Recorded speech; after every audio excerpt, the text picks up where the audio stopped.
And camera rolling and action.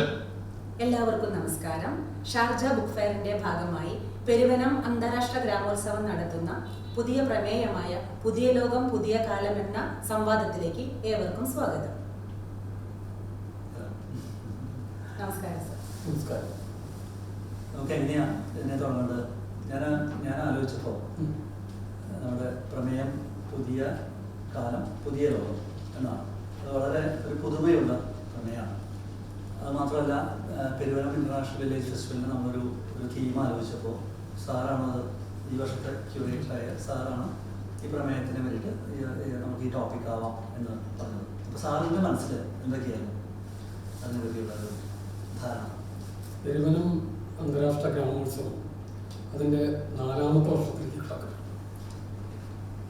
വ്യത്യസ്തമായ ഒരു കാഴ്ചപ്പാടോടുകൂടി പുതിയ ഒരു തീം ആ ഒരു അവസരത്തിൽ ഉണ്ടാകണമെന്ന് തോന്നിയിട്ടാണ് അങ്ങനെ ഒരു തീം പറഞ്ഞത്. പുതിയ കാലം പുതിയ ലോകം എന്നത് ഇന്നത്തെ കാലത്ത് ഏറ്റവും കൂടുതൽ ചർച്ച ചെയ്യപ്പെടേണ്ട ഒരു കാര്യമാണ് എന്നൊരു ബോധ്യത്തിൽ നിന്നാണ് ആ തീം ഉണ്ടാകുന്നത്.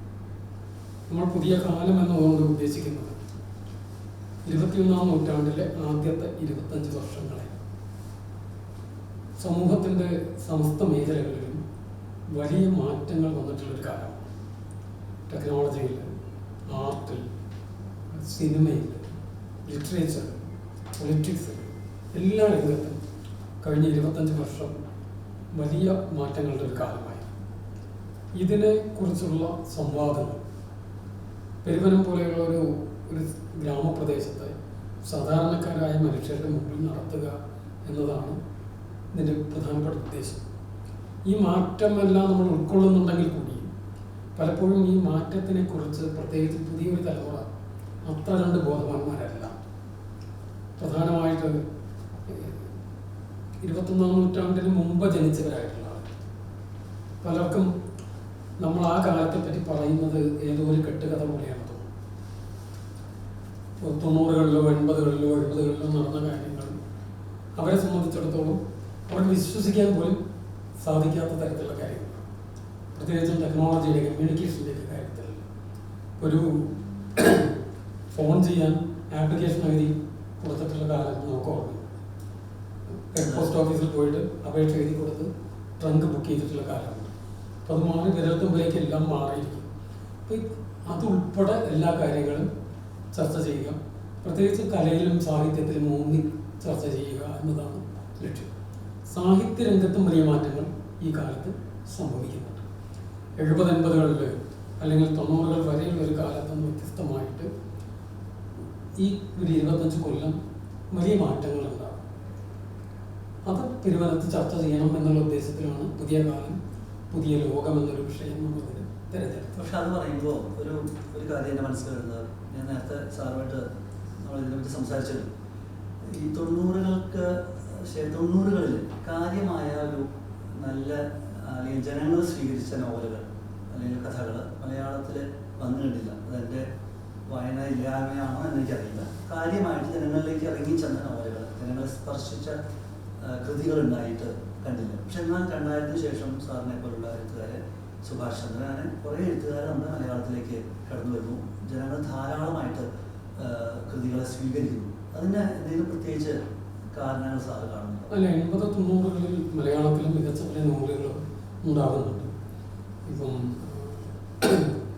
ആനന്ദനെ പോലുള്ള എഴുത്തുകാരുടെ വളരെ ഇൻ്റലക്ച്വൽ ആയിട്ടുള്ള, അതുപോലെ 90കൾക്ക് ശേഷമല്ല, 90കൾക്ക് മുമ്പ് 80-90കളിലൊക്കെ പുസ്തകങ്ങൾ ഉണ്ടാകുന്നുണ്ടില്ല. പക്ഷെ അന്ന് സാഹിത്യത്തിനുണ്ടായിരുന്ന ഒരു രീതി, ഭാഷയിലും പ്രമേയത്തിലും ആഖ്യാനത്തിലും ഒക്കെ കുറച്ചും കൂടെ ഒരു ബൗദ്ധികമായ തരത്തിലുള്ള കൃതികളായിരുന്നു. സാഹിത്യത്തിൽ മാത്രമല്ല, സിനിമകളൊക്കെ എടുത്ത് നോക്കിയാൽ നമുക്കറിയാം. അത് വളരെ ഇൻ്റലക്ച്വലായിട്ടുള്ളൊരു സൊസൈറ്റി അഡ്രസ് ചെയ്യുന്ന ഗൗരവമായിട്ടുള്ള രചനകളും സിനിമകളും ഒക്കെ വന്നു. എന്നാൽ വളരെ പട്ട് സ്വഭാവമുള്ളതും ധാരാളമാണ്. അത് രണ്ടിൻ്റെയും കൂടി ഒരു കലർപ്പ് സംഭവിക്കുന്നത് 21ാം നൂറ്റാണ്ടിലേക്ക് എത്തുന്നത്. അതാണ് അതിലൊരു പ്രധാനപ്പെട്ട വ്യത്യാസം. ഈ കലർപ്പ് എന്നുള്ളത് പെരുവനത്ത് നമ്മൾ കഴിഞ്ഞ ചർച്ച ചെയ്ത ഒരു പ്രമേയമാണ്. അത് വളരെ പ്രധാനപ്പെട്ട ഒരു കാര്യം. 21-ാം നൂറ്റാണ്ടിലേക്ക് എത്തുമ്പോൾ ഇത് രണ്ടും കൂടി അനുയോജ്യമായ ഒരു അനുപാതത്തിൽ ഒരുമിച്ച് ചെയ്യുന്നു. ഗൗരവമുള്ള കാര്യങ്ങൾ തന്നെ പറയുന്നു, എന്നാൽ കുറച്ചും കൂടെ ജനങ്ങളിലേക്ക് എത്താവുന്ന തരത്തിൽ സിനിമകളിൽ വളരെ പ്രത്യക്ഷമായിട്ട് നമുക്ക് കാണാം. കുറച്ചും കൂടെ ട്രാൻസ്പെറൻ്റ് ആകുന്ന കാര്യങ്ങൾ, ഇൻ്റലക്ച്വൽ ആയിട്ടുള്ള കാര്യങ്ങളെ ലളിതമായ ഭാഷയിൽ പറയുന്ന ഒരു രീതി നോവലുകളിലേക്ക് വരും. അപ്പോൾ ഇത് മുൻകാലത്ത് മികച്ച നോവലുകൾ ഇല്ല എന്നുള്ള അർത്ഥത്തില്ല, മികച്ച നോവലുകൾ തന്നെ മുൻകാലത്തും വന്നിരുന്നു. പക്ഷേ അത്രയ്ക്ക് അവയ്ക്കൊരു സ്വീകാര്യത സമൂഹത്തിലെ എല്ലാ ആളുകളുടെ ഇടകളിലേക്ക് എത്താൻ അത്ര കണ്ട് കഴിഞ്ഞില്ല. അപ്പോൾ 21-ാം നൂറ്റാണ്ടിലേക്ക് എത്തുമ്പോൾ എഴുത്തുകാരുടെ മുമ്പിലുള്ള ഒരു വലിയൊരു വെല്ലുവിളി അത് തന്നെയാണ്. ചർച്ച ചെയ്യപ്പെട്ട പ്രധാനപ്പെട്ട ഒരു കാര്യം 90-കളിൽ പറഞ്ഞിരുന്ന പുസ്തകങ്ങൾക്കോ എഴുത്തിനോ ഇനിയൊരു ഫ്യൂച്ചറില്ല എന്ന് പറഞ്ഞു. മലയാള സാഹിത്യത്തിൽ നമ്മളേറെ ബഹുമാനിക്കുന്ന നിരൂപകരായിട്ടുള്ളവർ, സാഹിത്യ പണ്ഡിതരായിട്ടുള്ളവരൊക്കെ ലേഖനങ്ങളിൽ മുന്നോട്ട് വെച്ചിരുന്ന ഒരു കാര്യമാണ് ക്രിയേറ്റീവ് റൈറ്റിംഗിനൊന്നും ഇനി ഫ്യൂച്ചറില്ല, പുസ്തകങ്ങളുടെ മരണമണിയാണ് ഈ 90-കൾ എന്ന് പറഞ്ഞത്. പക്ഷെ അതിനെ അതിജീവിച്ചു. ലിറ്ററേച്ചർ ഈ ഒരു വെല്ലുവിളിയെ അതിജീവിക്കുകയാണ്. ആ വെല്ലുവിളിയെ അതിജീവിച്ചത് കുറച്ചും കൂടെ ലളിതമായ സുതാര്യമായ ഭാഷയിൽ എന്നാൽ ഗൗരവമുള്ള വിഷയങ്ങൾ തന്നെയാണ്. എഴുത്തിൻ്റെ ആഴവും പരപ്പും അതിൻ്റെ ഒരു ജോഗ്രഫിക്കൽ സ്പേസും മാറുന്നത് കാണാം ഈ കാലം. സുഭാഷ് ചന്ദ്രനെ പോലുള്ള എഴുത്തുകാർ വരുന്നു, പല എഴുത്തുകാർ, മീരയെ പോലെ, വിജയനെ പോലെ, വിജയ ജെയിംസിനെ പോലെ, ഈ വർഷം വയലാർ അവാർഡ് നേടിയ ഈ സന്തോഷ് കുമാറിനെ പോലുള്ള എഴുത്തുകാരൊക്കെ ഈ ഒരു കാലത്ത് തന്നെയാണ് വരുന്നത്. ഒരു കഴിഞ്ഞൊരു 30 വർഷം എടുക്കാം. അവരുടെയൊക്കെ വളരെ മികച്ച രചനകൾ കഴിഞ്ഞൊരു 10-25 വർഷത്തിലുണ്ടാകും. അതിൽ പ്രധാനപ്പെട്ട ഒരു വ്യത്യാസമായിട്ട് എനിക്ക് തോന്നിയത് ഈ 90-കൾ ഉള്ള ഇത്തരം വളരെ പെസിമിസ്റ്റ് ആയിട്ടുള്ള സാഹിത്യത്തിനെ കുറിച്ചുള്ള സമീപനത്തിൽ നിന്ന് വ്യത്യസ്തമായിട്ട് 21-ാം നൂറ്റാണ്ടിലേക്ക് കിടക്കുമ്പോഴത്തേക്ക് കുറേ കൂടെ ഒപ്റ്റിമിസ്റ്റ് ആയിട്ട് കാര്യങ്ങൾ മനസ്സിലാക്കാൻ കഴിയും. വായനക്കാരനെ കൂടി പരിഗണിക്കും എഴുത്തുകാർ. സിനിമയാണെങ്കിൽ കാണികളെ കൂടി പരിഗണിക്കുന്നു. പിന്നെ ഒരു സംവിധായകൻ ഇക്കാലത്ത് എൻ്റെ സിനിമ ആളുകൾ കണ്ടില്ലെങ്കിലും എനിക്ക് പ്രശ്നമൊന്നുമില്ല എന്ന് പറയുന്നത് എനിക്ക് തോന്നുന്നില്ല. ആളുകൾക്ക് കാണാൻ വേണ്ടി തന്നെയാണ് സിനിമ എടുക്കുന്ന എഴുത്തുകാർ തങ്ങളുടെ പുസ്തകങ്ങൾ ആളുകൾ വായിക്കണമെന്ന് കരുതും. ഈ ഒരു വ്യത്യാസം ഉണ്ടാകുന്നു. അതുകൊണ്ട് പറയുമ്പോൾ ജനങ്ങളിലേക്ക് എത്തും. അത് കൂടാതെ 90-കളിലെ എൻ്റെ ഒക്കെ ഒരു തലമുറ ഗ്രാജുവേഷൻ കഴിഞ്ഞ സമയത്ത് ധാരാളമായിട്ട് ഒരു ബ്ലൂ കോളറിൽ നിന്നൊരു വൈറ്റ് കോളറിലേക്കുള്ള ഒരു അപ്ഗ്രേഡേഷൻ നടന്നിട്ടുണ്ടെന്ന് തോന്നുന്നു. ധാരാളമായിട്ട് ആളുകൾ പുറത്തുപോയി പഠിക്കാനും പുറത്തേക്ക് പോകാനൊക്കെ തുടങ്ങി. അപ്പോൾ നമ്മുടെ നാട്ടിൽ നടക്കുന്ന പല സംഗതികളും ഒന്ന് അറിയാൻ സാധിക്കാറില്ല. അതിനകത്തെ പോലെ നമുക്ക് ഓൺലൈനിലെ പുസ്തകങ്ങൾ വായിക്കാൻ പറ്റില്ല. നാട്ടിൽ നടക്കുന്നതെല്ലാം നമുക്ക് അറിയാതെ പോകുന്നു. ഒരു വല്ലാത്ത തരത്തിലുള്ള ഒരു മറുനാട്ടിലേക്കുള്ള പ്രവാസ ജീവിതത്തിനായിട്ട് നന്നായി പഠിച്ച ആളുകൾ തന്നെ പുറത്തേക്ക് പോകുന്നൊരവസ്ഥ, അതും കൂടി ചിലപ്പോൾ ഇതിന് കോൺട്രിബ്യൂട്ട് ചെയ്തിട്ടുണ്ടാവാം എന്ന് തോന്നുന്നു. കാരണം ജനങ്ങളിലേക്ക് എത്തിച്ചേരാതിരിക്കാനുള്ള ഒരു കാര്യം. അത് കൂടാതെ ഒരു കാര്യം കൂടി ഞാൻ സാറിനോടും ഡോക്ടർ ലിനിയോടും സംസാരിക്കാനുള്ളതാണ്. അതെന്താണെന്ന് വെച്ചാൽ ഇപ്പോൾ നമ്മുടെ ചിന്തകളിൽ നിന്ന് തന്നെയാണ് അടിസ്ഥാനപരമായിട്ട് കലയ്ക്ക് മാറ്റമില്ല. ചിന്തകളിൽ നിന്നാണ് നമ്മുടെ വാക്കുകൾ വരുന്നത്. വാക്കുകൾ വരികളാകുന്നു, അത് കഥയും കവിതയൊക്കെ ആവുന്നു. പക്ഷേ ഇത് തന്നെയല്ലേ ജീവിതം. അപ്പോൾ ജീവിതസ്പർശിയായ കഥകൾ ഉണ്ടാവാത്തതായിരുന്നു അന്നത്തെ ആ കാലഘട്ടത്തിൽ. അല്ലെങ്കിൽ നേരത്തെ പറഞ്ഞ സാധാരണക്കാരന് അപ്രാപ്യമായി തോന്നാവുന്ന ചില രചനകളുണ്ടായി. അത് ജനങ്ങളെ സ്പർശിച്ചില്ല. അതാണോ അടിസ്ഥാനപരമായിട്ട് 2000-ന് ശേഷം ഉണ്ടായ മാറ്റം? അല്ല, ഇതിൻ്റെ ടെക്നോളജിയുടെ ഒരു കടന്നുവരവിനോട് കൂടി ചേർത്ത് വെച്ചാൽ മനസ്സിലാവും.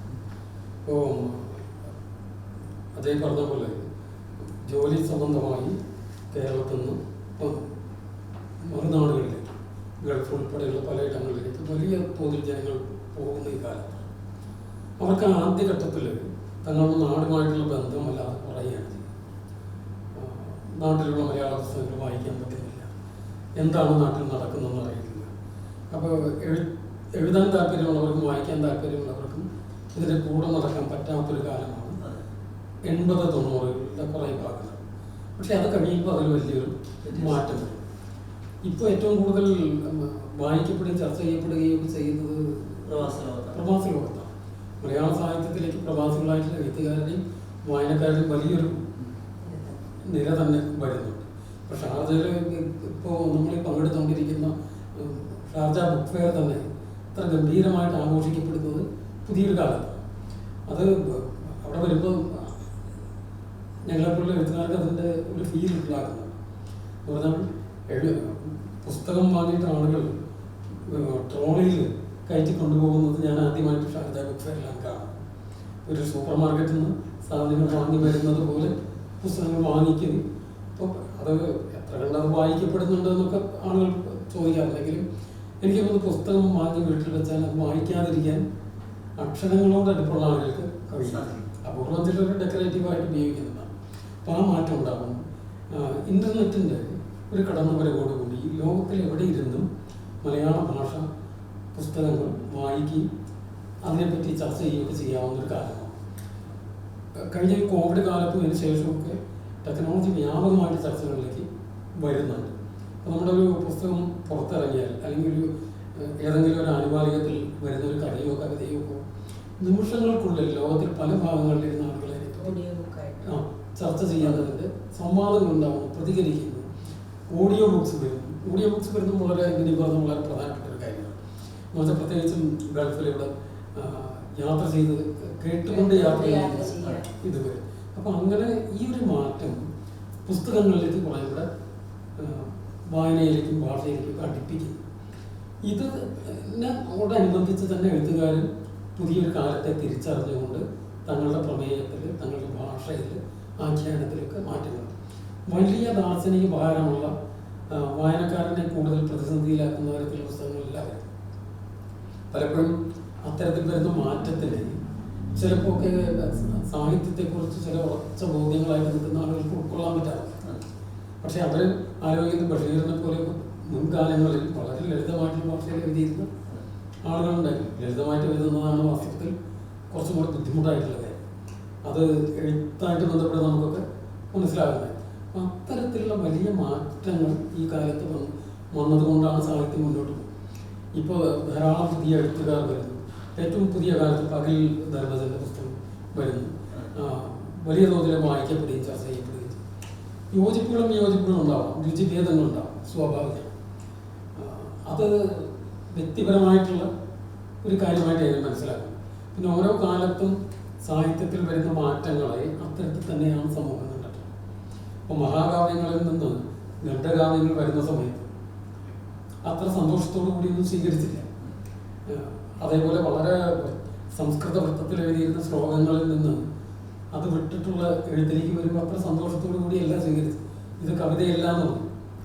പൂന്താനം മേൽപ്പത്തൂരിൻ്റെ മുമ്പിൽ നിന്ന് പച്ചയാണിതെന്നാലും പട്ടേരി നോക്കി തന്നെ പന്തിയാവുള്ളൂ എന്ന് വള്ളത്തോളിൻ്റെ കവിതയിൽ പറയും. രണ്ടാമത്തിൽ പച്ച മലയാളത്തിൽ എഴുതിയാൽ കവിതയാകുമെന്ന് സംശയിച്ചിരുന്നൊരു കാലം.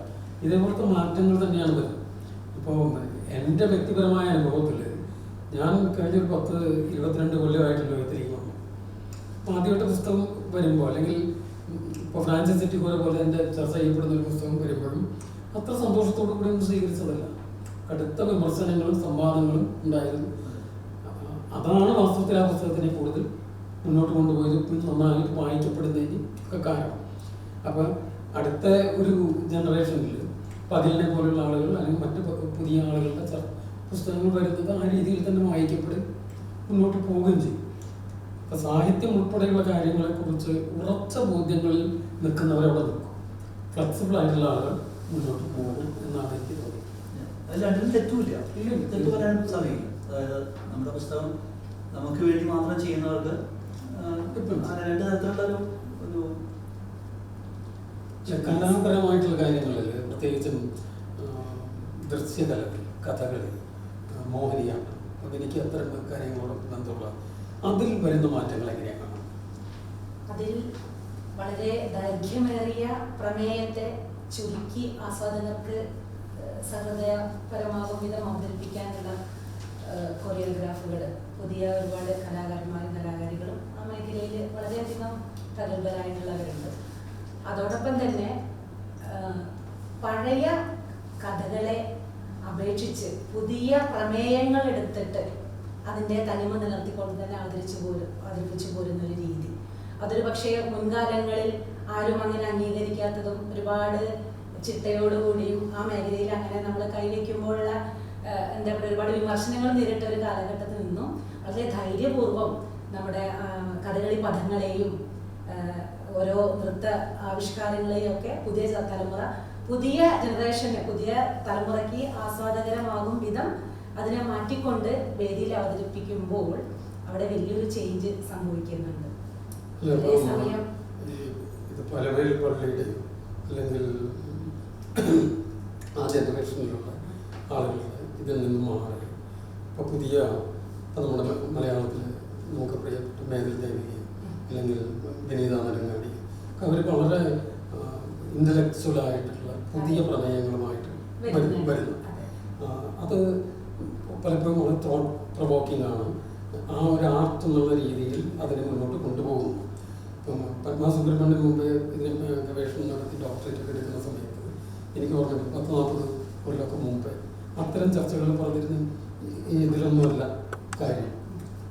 ഇപ്പം ക്ലാസിക്കൽ ആർട്ടിനെ കുറിച്ചുള്ള പൊതു ഒരു സങ്കല്പം നിലനിൽക്കുന്നതിന് അതിൻ്റെ പരമാവധി ചിട്ടകൾക്കുള്ളിൽ തന്നെ നിലനിർത്തുക. അപ്പോൾ ലിറ്ററേച്ചറായിട്ട് വ്യത്യാസമുണ്ട്. ലിറ്ററേച്ചറിൽ ഞങ്ങൾ ചെയ്യുന്നത് എന്താണ് ലിറ്ററേച്ചർ എന്ന് പറഞ്ഞാൽ അതിനെതിരായിട്ട് എഴുതി പുതിയ നിർവചനത്തിലേക്ക് ക്ലാസിക്കൽ ആർട്ടിൽ വ്യത്യാസം. പക്ഷെ ആ സമയത്തും ഒരു 10-40 കൊല്ലം മുമ്പൊക്കെ ആണെങ്കിൽ ഇത്തരത്തിലുള്ള പരീക്ഷണങ്ങൾ, പ്രത്യേകിച്ച് അന്ന് ഞാൻ ഓർക്കുന്ന ഒരു ഡിസ്കഷൻ എന്തായിരുന്നു, അതിന് എത്ര പോസിറ്റീവായിട്ടുള്ള ആളുകൾ സ്വീകരിച്ചിരുന്നില്ല. എന്നാൽ അതേ സമയത്ത് ഇപ്പം വള്ളയുടെയോ അതേപോലത്തെ അവരുടെയൊക്കെ പരീക്ഷണങ്ങളെ പോസിറ്റീവായിട്ട് കാണുകയും ചെയ്തു. ഇപ്പം അടുത്ത കാലത്ത് ഇപ്പം കൃഷ്ണ മ്യൂസിക്കിൽ, കർണാടിക് മ്യൂസിക്കിൽ TM കൃഷ്ണ ഒരു എക്സിസ്റ്റിംഗ് പാറ്റേൺ ഒരുപാട് വ്യത്യസ്തമാണ്. പക്ഷേ കൃഷ്ണ അതിന്ന് വ്യത്യസ്തമായി പോകുന്നത് ലിറിക്സിൽ മാത്രമാണ്. രാഗത്തിലോ അതിൻ്റെ രാഗവിസ്താരത്തിലോ അതുമായി ഒരു കാര്യത്തിലും മാറും. അതിൽ പൂർണ്ണമായിട്ടും അതിൻ്റെ ബേസിൽ ഉറച്ച് നിന്നുകൊണ്ട് ഇപ്പോൾ പെരുമാൾ മുരുകൻ്റെ വരികളോ അല്ലെങ്കിൽ ശ്രീനാരായണ ഗുരുവിൻ്റെ ഇതൊക്കെ പാടുന്നുണ്ടായിരിക്കും. പക്ഷെ പന്തുവരാളിയിലാണ് പാടുന്നതെങ്കിൽ പന്തുവരാളിയുടെ കാര്യത്തിൽ വിട്ടുവീഴ്ചയൊന്നും ചെയ്യുന്നില്ല. അപ്പം ഈ ഒരു മാറ്റം മറ്റ് മ്യൂസിക് ഇതേ സമയത്ത് തന്നെ മ്യൂസിക്കിൽ വലിയ റവല്യൂഷൻസ് വരും. റാപ്പ് മ്യൂസിക് വരുന്നു, വലിയ തോതിൽ വിവാദങ്ങളുള്ള മ്യൂസിക് വരുന്നു, ചർച്ച ചെയ്യപ്പെടുന്ന ലിറിക്സിലും മാറ്റം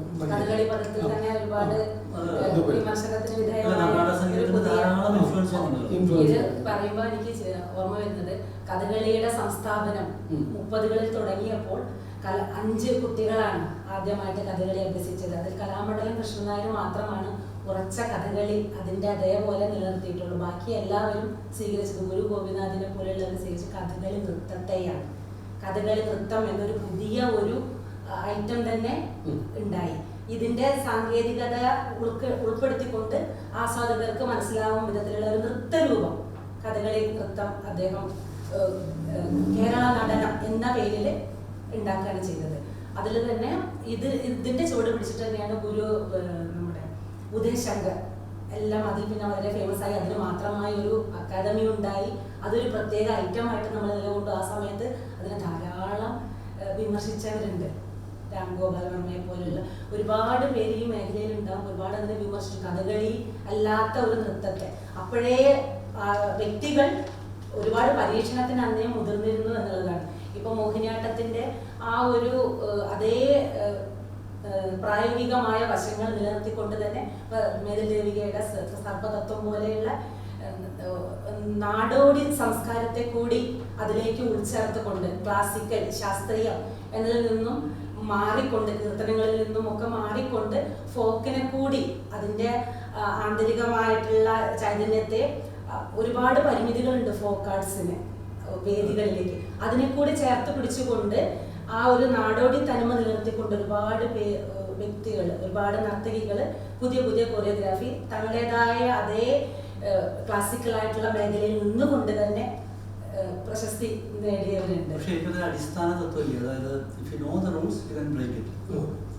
ഇപ്പോൾ TM കൃഷ്ണയുടെ ഉദാഹരണം പറഞ്ഞ പോലെ തന്നെ വിനീത ടീച്ചറിൻ്റെയൊക്കെ അവരെല്ലാം ശാസ്ത്രീയമായി പഠിച്ചു വന്ന് അതിൽ ഗവേഷണം നടത്തി അതിനുശേഷമാണ് അവർ അത് പരീക്ഷണങ്ങൾക്ക് പരീക്ഷണങ്ങൾ ഒക്കെ പുതിയ പരീക്ഷണങ്ങൾ കൊണ്ടുവരുന്നു. അപ്പോഴാണ് ജനങ്ങൾക്ക് ആസ്വാദ്യകരമാകുന്നത്. അപ്പോഴും അതിന്റെ ബേസിക് കാര്യങ്ങൾക്ക് മാറ്റം വരുന്നില്ല. അത് വളരെ പ്രധാനമാണ്. അതെ. അത് നേരത്തെ കഥകളിയിലും അത് തന്നെയാണ്. പ്രമേയങ്ങൾ മാറുന്നു, പക്ഷെ അതിന്റെ അടിസ്ഥാനപരമായിട്ടുള്ള ഒന്നിനും വ്യത്യാസം അതിനാണല്ലോ ക്ലാസിക് കല. ചട്ടക്കൂടുകളിൽ നിന്നും പുറത്ത് കിടക്കുന്നു. അല്ല, ഇതില് എന്നാൽ മ്യൂസിക്കിൽ പ്രത്യേകിച്ചും ഇങ്ങനത്തെ ഒരു തരം ട്രെയിനിങ്ങും ഇല്ല. മ്യൂസിക്കിൽ മാത്രം സിനിമയിൽ അതിനെപ്പറ്റി പലപ്പോഴും ചർച്ച ചെയ്യും. ഇപ്പം അടുത്തിടയ്ക്ക് നടന്ന വളരെ വിവാദമായിട്ടുള്ളൊരു ചർച്ച സിനിമയുമായിട്ട് ബന്ധപ്പെട്ട് അടൂർ പറഞ്ഞ ഒരു അഭിപ്രായം, ഇതിൽ ട്രെയിൻഡ് ആയിരിക്കണം. അപ്പം മ്യൂസിക്കിൽ ട്രെയിൻഡ് ആയിരിക്കുക, സിനിമയിൽ ട്രെയിൻഡ് ആയിരിക്കുക, ഇതിൻ്റെ ഒരു പ്രാധാന്യത്തെ പറ്റി പറയുന്നു. കഥകളിയിലൊക്കെ ഇന്നോവേറ്റീവാണ്. പക്ഷേ ഇതിന് കൗണ്ടറായിട്ട് പലപ്പോഴും പറയുന്ന കാര്യം, പുതിയ ഒരു കാലത്ത് ഇതിൻ്റെ ഒന്നും ഒരു റെലവൻസും ഇല്ല. ഓരോരുത്തർക്കും അവർക്ക് ഇഷ്ടം പോലെ അവരുടെ മീഡിയത്തിൽ എന്ത് വേണമെങ്കിലും ചെയ്യാം എന്നുള്ള തരത്തിൽ ഒരു ട്രെയിനിങ്ങും ഇല്ലാതെ വന്ന് സിനിമ എടുക്കുന്നവരും അതുപോലെ മ്യൂസിക്കിലേക്ക് വരുന്ന അങ്ങനത്തെ ആളുകളുണ്ട്. അപ്പം ഇതിന് ഈ രണ്ടാമത്തെ വിഭാഗത്തിൽപ്പെട്ട ആളുകൾക്ക് ചിലപ്പോൾ സമൂഹത്തിൻ്റെ ഇടയിൽ പെട്ടെന്നൊരു സ്പേസ് കിട്ടും. പക്ഷേ അവർക്കത് സസ്റ്റെയിൻ ചെയ്യാൻ പറ്റുന്നുണ്ടോ എന്നുള്ള കാര്യത്തിൽ എനിക്ക് പലപ്പോഴും സംശയമുണ്ട്. ഒരു ഷോക്ക് ഉണ്ടാക്കാം. ചിലപ്പോൾ പ്രമേയത്തിൻ്റെ തൊണ്ടായിരിക്കും ഷോക്ക് ഉണ്ടാക്കാം. ആ ഷോക്ക് കഴിഞ്ഞാൽ അത് തുടർന്ന് പോകാനത് പറ്റുമോ സംശയം. അതുകൊണ്ട് തന്നെ നമ്മളിപ്പോഴും ജനഹൃദയങ്ങളിലേക്ക് ഒരു പ്രത്യേക ഒരു സമയത്ത് മാത്രം നിൽക്കും, അതിനുശേഷം അത് ഇല്ലാതെ നളചരിതം ഇന്ന് കാണുന്ന നാളെയും മറ്റന്നാളൊക്കെ കാണാമല്ലോ. അല്ല, അതുപോലെ പോരടി തോന്നില്ല. ഞാൻ വേറെ ഒരു കാര്യം കൂടെ ചോദിക്കാൻ ഉദ്ദേശിച്ചത്, പെയിന്റിങ്സ്, ചിത്രങ്ങൾ, അതിൽ വരുന്ന മാറ്റങ്ങൾ, അതുപോലെ നാടകം. ഈ നാടകം ഒരു കാലത്ത് വളരെ ജനകീയമായി ഈ പറഞ്ഞ 70-80കളിൽ കേരളത്തിലെ ഓരോ ഗ്രാമങ്ങളിലും നാടകാവതരണങ്ങളും റിഹേഴ്സലും ഒക്കെ ആയിട്ട് മലയാളി ജീവിതവുമായിട്ട് അത്ര ബന്ധമുണ്ട്. മലയാളിയുടെ ജീവിതം, സംസ്കാരം, രാഷ്ട്രീയം ഒക്കെ നാടകമാണ്. പക്ഷെ അത് കഴിഞ്ഞ ഒരു പ്രത്യേക ഒരു സ്റ്റേജിലേക്ക് വരുമ്പോൾ അതിന് വലിയൊരു മാറ്റമുണ്ട്. അപ്പൊ ആ മാറ്റം വന്നു കഴിഞ്ഞിട്ട് നാടകം You people are overlapping continuously. From a few minutes back, it's like an argument overlapping. Okay. So please don't overlap. Okay. Sorry. You can continue. നാടകത്തിൽ ഉണ്ടായിരുന്ന വലിയൊരു സ്പേസ് സൊസൈറ്റി, വലിയ തോതിൽ നാടകാവതരണങ്ങൾ നടന്നിരുന്നു. കേരളത്തിൻ്റെ സംസ്കാരവും രാഷ്ട്രീയവും ഒക്കെ ആയിട്ട് ബന്ധപ്പെട്ടിട്ടുണ്ടായിരുന്നു. പക്ഷേ അത് കഴിഞ്ഞ് ഒരു സ്റ്റേജ് വരുമ്പോൾ ഈ നാടകങ്ങൾ തീരെ ഇല്ലാതെയാവുന്നൊരവസ്ഥ. നാടകങ്ങൾക്ക് അത്രയും സമൂഹത്തിൽ ഒരു ഇടം കിട്ടാതെ നാടകം ഒരിടയ്ക്ക് വളരെ ഇൻ്റലക്ച്വലായിട്ട് മാറും. പിന്നീട് അതിൽ വലിയ പരീക്ഷണങ്ങൾ നടക്കുന്നു. ഇപ്പോഴത്തെ നാടകങ്ങളുടെ ഒരു അവസ്ഥ എന്താണെന്നുള്ളതിനെ പറ്റി ചിന്തിച്ചത്? എനിക്ക് എൻ്റെ തട്ടകത്തിൽ തന്നെ ആറങ്ങോട്ടുകാര ആസ്ഥാനമാക്കിയിട്ടുള്ള ശ്രീജ ചേച്ചിയുടെ പ്രവർത്തനങ്ങളെയാണ് ഇപ്പോൾ ഓർമ്മ വരുന്നത്. അവിടെയുള്ള കുട്ടികളെയും സ്കൂൾ കുട്ടികളെയും അവിടെ ഗ്രാമത്തിലുള്ളവരെയും ഉൾപ്പെടുത്തിക്കൊണ്ട്, എല്ലാവരെയും ഉൾപ്പെടുത്തിക്കൊണ്ട് ഒരുപാട് നാടക കളരികൾ അവിടെ വളരെ സജീവമായി പ്രവർത്തിക്കുന്നുണ്ട്. കൊയ്ത്തുത്സവത്തിൻ്റെ ഭാഗമായി കൃഷിയുമായി ബന്ധപ്പെട്ട പച്ചക്കറികൾ, അതിൻ്റെ ജൈവികത നിലനിർത്തേണ്ടതിൻ്റെ ആവശ്യം, ഇത് ഒരേ സമയം നാടകമായി തന്നെ അവതരിപ്പിക്കുമ്പോഴും അതിൻ്റെ അപ്പുറത്ത് അതിന് വളരെയധികം ഒരു ബോധവൽക്കരണത്തിൻ്റെ കൂടി സാധ്യത വരികയാണ്. നമ്മൾ നിർബന്ധിച്ച് ഒരു കാര്യം പറയുന്നതും നമ്മൾ പറയാതെ ജനങ്ങളിലേക്ക് ദൃശ്യാവിഷ്കാരത്തിലൂടെ ഒരു വലിയൊരു പ്രതിഫലനം സൃഷ്ടിക്കുന്നതും തമ്മിൽ വലിയ ഒരു മാറ്റമുണ്ട്. നമ്മൾ നിർബന്ധിച്ച് ചെയ്യിക്കുന്നത് പോലെയല്ല, ആസ്വദിച്ച് ചെയ്യുമ്പോൾ അത് കണ്ടു കഴിയുന്നതിലൂടെ അവർ മനസ്സിലാക്കുന്നത് വലിയൊരു ജീവിത പാഠമാണ്. അതിന് വലിയൊരു പങ്ക് ആറങ്ങോട്ടുകര ശ്രീജ ചേച്ചി, നാരായണേട്ടൻ അവരൊക്കെ വഹിക്കുന്നുണ്ട്. എനിക്കറിയാം, ഞാനത് അവിടെ പോയിട്ടുണ്ട്. ശ്രീജയുടെ ഓരോരോ കാലത്തിൽ നിന്നുള്ള നാടകം, പിന്നെ ഈ പറഞ്ഞ കൊയ്ത്തുത്സവം. പക്ഷേ കേരളത്തിൽ വളരെ അപൂർവം ചില ഇടങ്ങളേ ഉള്ളൂ അതുപോലെ. അപ്പം അതിൻ്റെ നാടകത്തിൻ്റെ മറ്റൊരു പശ്ചാത്തലമുള്ളത് വെള്ളച്ചിറയിൽ നാടകത്തിൻ്റെ അത് പക്ഷേ ഇതിൻ്റെ വളരെ വ്യത്യസ്തമായ രീതിയിലാണ് ഉണ്ടാകുക. അപ്പം അതേപോലെ ചിത്രരചനകൾക്ക്, ഇപ്പം പെയിൻറ്റിങ്ങുകൾക്ക് ഒക്കെ ഒരു കേരളീയ സമൂഹത്തിൽ കഴിഞ്ഞ കാലത്തിൽ വരുന്ന ഒരു മാറ്റം എങ്ങനെയായിരിക്കും? എനിക്ക് അജയ് സാറിനെ കുറച്ചും കൂടി എനിക്ക് ചോദിക്കാനുള്ളത് ആർട്ടുമായി ബന്ധപ്പെട്ട ഒരു വലിയൊരു വിങ് തന്നെ സാർ അതിന്റെ പ്രൊമോഷന് വേണ്ടിയിട്ട് നിലകൊള്ളുന്ന ഒരു വ്യക്തിയാണ്. ഒരുപാട് പേരെ അതിലേക്ക് ആകർഷിക്കപ്പെട്ട് ഒരുപാട് പേർക്ക് അതിൽ അവസരങ്ങൾ നൽകിക്കൊണ്ടുള്ള ആ ഒരു പ്രവർത്തനത്തിൽ സാർ വളരെ സജീവമാണ്.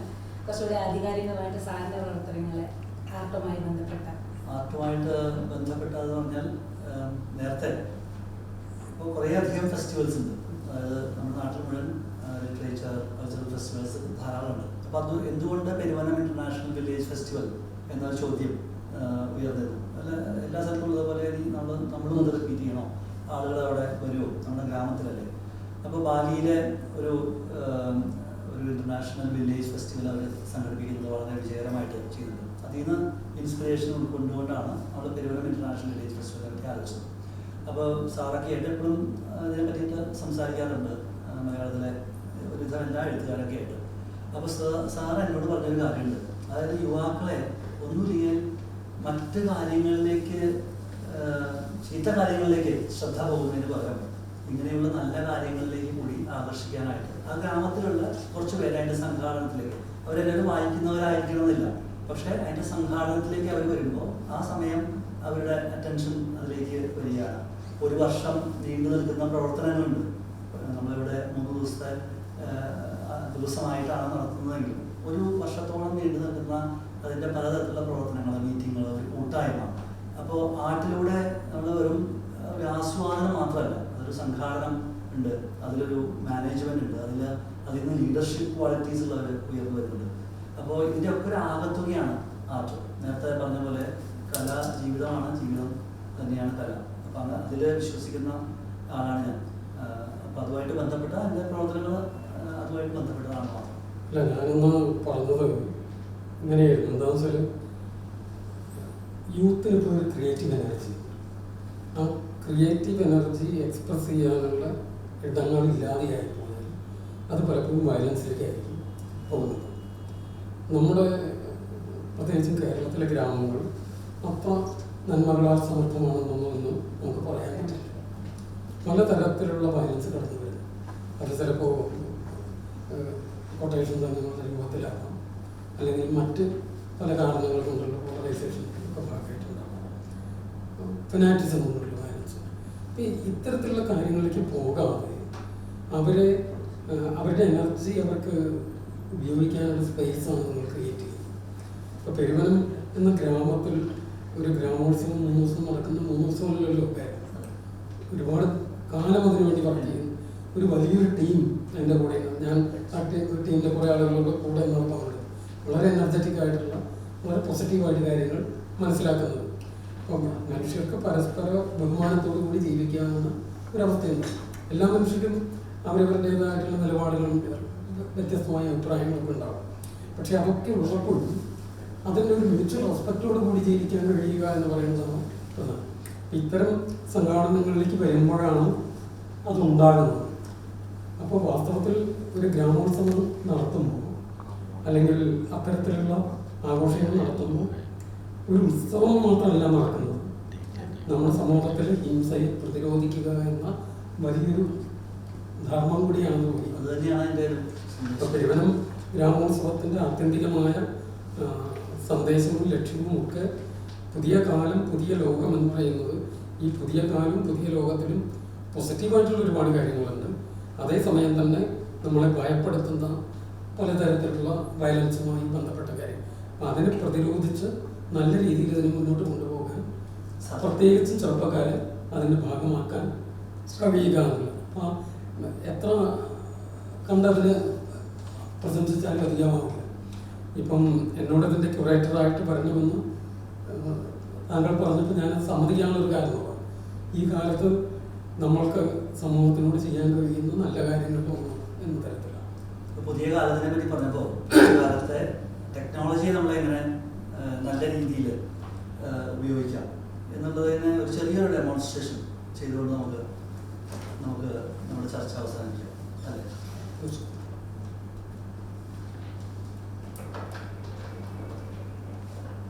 Hello TT sir, I'm Soul, here to help you.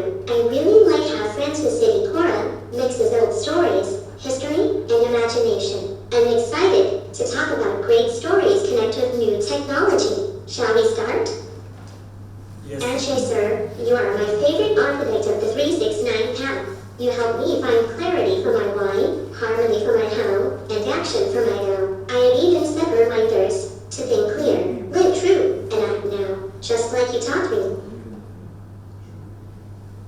Yeah, we will repeat this. Just bring it in the frame.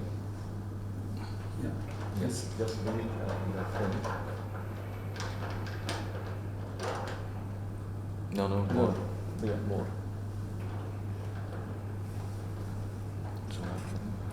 हाँ zoom out कर लो. Yeah. Yes. Okay. Yes. अच्छा आप yeah, if you can turn now. If you can turn and then take it a little ahead. Move it a little ahead. Move it a little ahead. Yeah. Okay. Yes. Little more.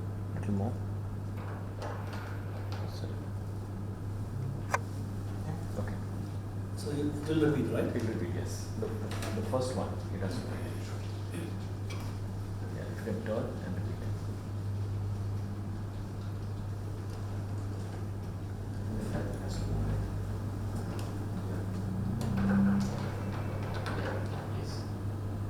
Hello TD sir, and Soul, here to help you. I really like how Francis City Cora mixes old stories, history, and imagination. I'm excited to talk about great stories connect with new technology. Shall we start? Yes. Anshay sir, you are my favorite architect of the 369 path.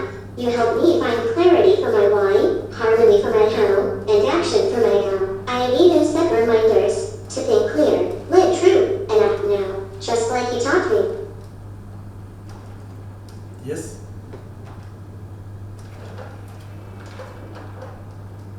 Dr. Vinny, my guide from Palm Leaves to People, you've shown me that real memories live in stories, not on screens. You may be more of a historian than tech, and that's just right. I'll bring the buttons, you bring the wisdom. Sharjah, let's welcome Dr. Vinny to the conversation. Hi. What is 369? First 30 days, learn your rhythm. Motto, 2 tiny actions a week, 1 weekly proof. By 180 days, your Okay, we'll repeat again. We'll have to repeat the question again. Okay.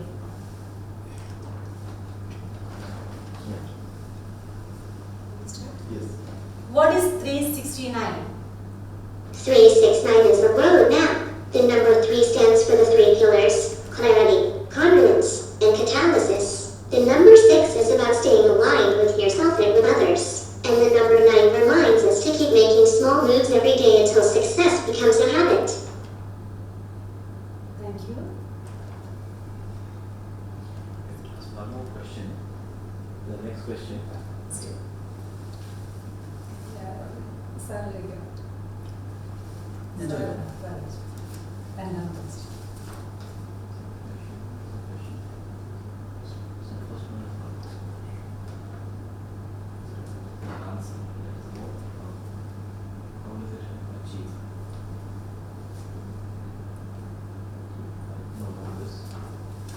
Ready?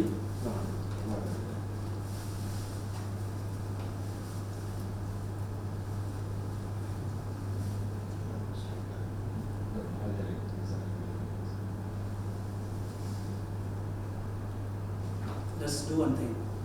Maybe this question sir can ask him again. Okay. ജീവിത വിജയം കൈവരിക്കാൻ ഈ പുസ്തകം എങ്ങനെ സഹായിക്കും? Right? It's not depending on the question. So now.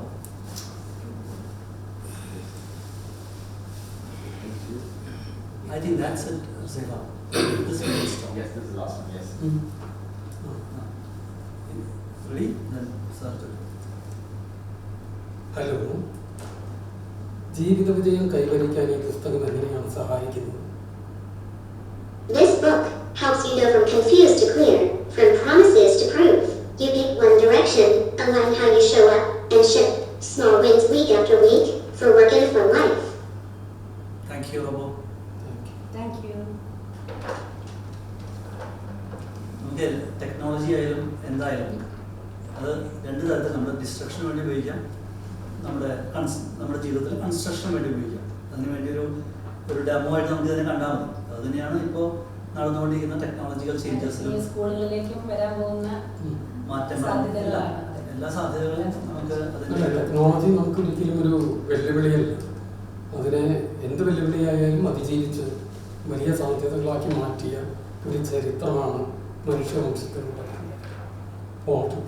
AI ആണെങ്കിലും അതുപോലെ പുതിയ എന്ത് ടെക്നോളജി വന്നാലും മനുഷ്യനതൊരു സാധ്യതയായി ഉപയോഗിക്കുമെന്നും ധൈര്യമായി മുന്നോട്ട് പോകുമെന്നും പ്രതീക്ഷിക്കുന്ന ആളുകളാണ് ഞാൻ. നമസ്കാരം.